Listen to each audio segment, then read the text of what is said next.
Do we have time for another question? Absolutely. One more? Hi.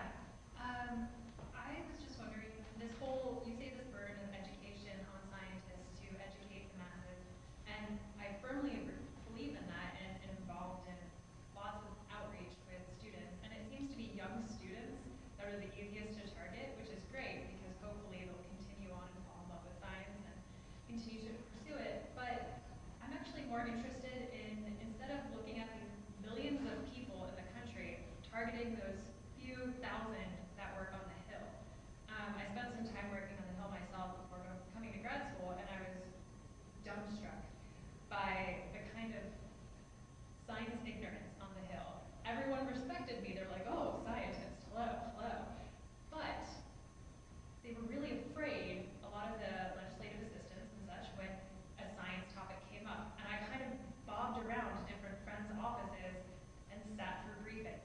Do you think it'd be possible to kind of have a little like intro science, or have some sort of science consulting service, the way that any LA can pick up a phone and call the Library of Congress and ask for something? Why shouldn't there be a potential scientist there on the other end? Well, you have it to a significant degree. You have the Congressional Research Service. You have the National Academies of Science.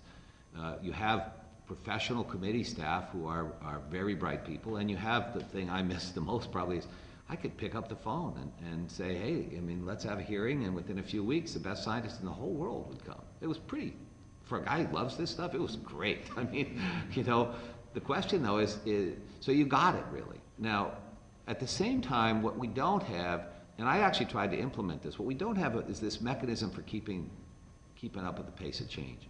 We did a really fun thing. I got the DOE National Labs, Department of Energy National Labs, and NIST, and I said, get your best scientists, the people doing the really fun, gee whiz, cool stuff, and let's not have a congressional hearing. Let's have a forum. Let's just have people who are doing green chemistry. I mean, you know, we've got ways that plants are producing nanoparticles, really astonishing stuff, right? So let's have these kind of, what's the latest way that we can use photosynthesis-like things to separate hydrogen and oxygen and use that with fuel cells to make independent power plants for our houses. So we had to just kind of fun stuff. We had really big crowds. I mean, by congressional standards. Lots of young staffers were real, almost exclusively young, but really good turnouts. I'm sure that's not happening now. We need that mechanism to keep the enthusiasm for science. And mind you, we weren't advocating anything. We were not advocating additional funding. We were not advocating regulatory change. We were just saying, let's see what science is up to. And I think we need, so you're really onto something there. But I think it's not just can we get the information as distilled by CRS, it's more can we get the beauty of it, the wonder of it, the astonishment of it back. I really want to second that too. A big part of where anti-science comes from is because science is, it's about aspects of science that are invisible. So you see it around vaccines. Vaccines might cause autism now because the public health threats that vaccines have cured are virtually invisible. You see it around cell phones maybe cause brain cancer because microwaves are invisible. You see it around climate change because the effects are invisible.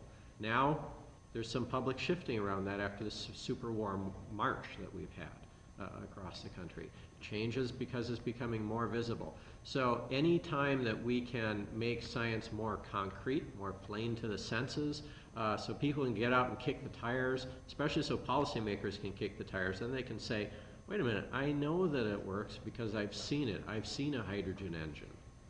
That makes a big difference.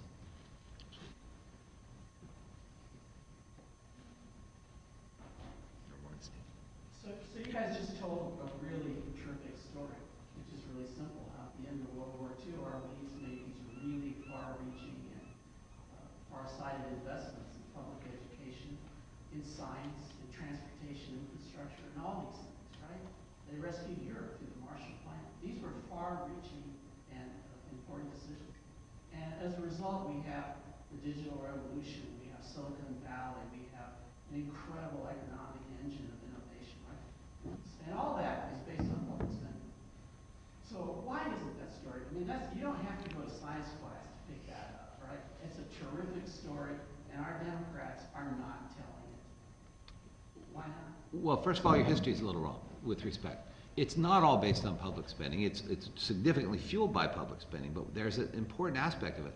A lot of that came out of private company labs, Bell Labs, Xerox, Menlo Park. I mean, that's the other side we forget. It's actually that public-private partnership that is what we've lost. But the Democrats do talk about that, frankly. They talk about it a lot, and the Democrats invest in it. Take one single example.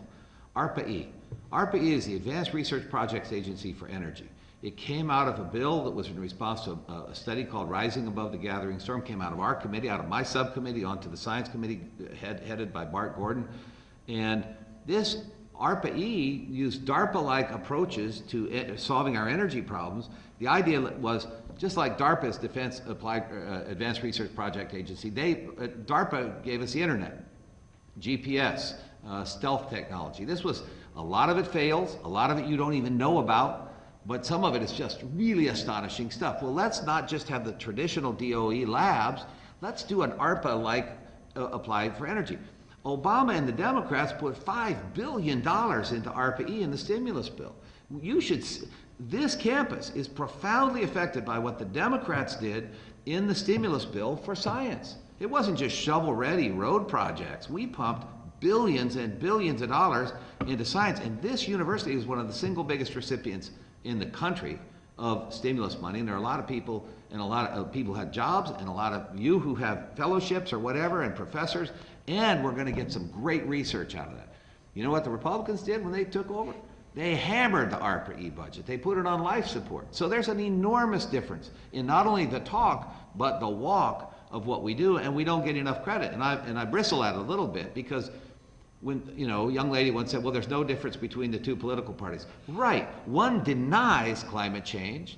The other makes an enormous investment in it, sacrifices a lot of its members to what I think was probably an ill-conceived piece of legislation, but the goal of the legislation was good. Whereas the other people are saying there is no climate change. At least we tried. We failed in cap and trade. It wasn't the way to do it in my judgment. At least we tried. We understood the problem. So there's a huge difference in my judgment. So I want to thank you both for this. It was a great discussion, and thank you all, and really appreciate it. It was enlightening, a little depressing, but enlightening.